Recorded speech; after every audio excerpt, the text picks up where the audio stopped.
Here with trainer Chad Summers with Dry Powder, and you've got a 3-year-old filly that's just been getting better and better all summer. And how does she come into the race from your perspective?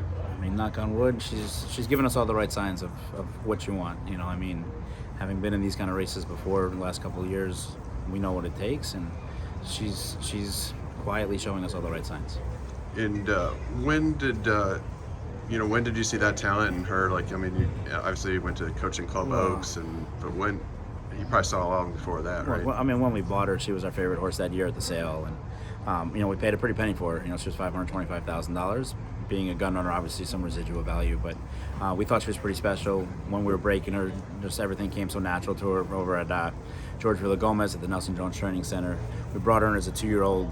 She showed that she was pretty talented, had some 48 breezes in her, but we just felt like she wasn't ready for it yet, physically more so than anything else. We kicked her back out to the farm. She spent 2 months down in Ocala. When she came back to Palm Meadow, she was like a brand new horse and kind of filled out and did everything the way we wanted to. And from then, it's just been kind of better and better and better. You know, could I tell you in January we thought we'd be at the Breeders' Cup? You know, no. But she won first time out going 3/4, which probably wasn't her ideal distance. And then just kept improving. We thought every race she improved. The Coaching Club we throw out, we know what happened that day. And so if you throw that race out of her form, the other 5 starts, she's never been worse than half a length behind. Click-Off beat us by a nose last time we galloped out back in front of her, and everybody's picking her. So I think we're just a little bit under the radar.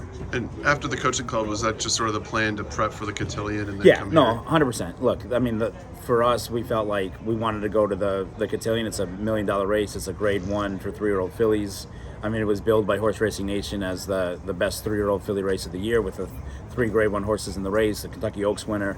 And so we wanted to get a prep. You know, Parks can be a little bit of a quirky track, and we thought going to the Catherine Sophia rather than like the Alabama or something like that was the right path. We went down there. She ran a great race. Louis Saez was very complimentary of her. And then we went on to the Cotillion. And, you know, I thought she showed up in the Cotillion. She's run at 4 different racetracks. And, you know, we feel like she can bring her track over here, too. And how's she been training since the Cotillion? Look, she's trained well. We came over here. We thought it was important to get her work over the track. It's a different track here in California than it is on the East Coast. So we were the first one on the grounds, first one on the track. She breezed last Friday, did everything we wanted to. Look, we did most of the work at home. We just want to get a good gallop out of her. It wasn't really so much the time, it was more about the gallop out because you're going a mile and 8, stretching back out from the mile and 16th we had in the Cotillion. So had a big long gallop out. Thought she did everything the right way, came out of it really good. And, you know, she's really blossomed over here. You know, she can get a little bit temperamental and like in the paddock and things like that. And she's taken everything in stride since she's been here and showing us all the right signs. Well, good luck on Saturday. Thank you so much, guys.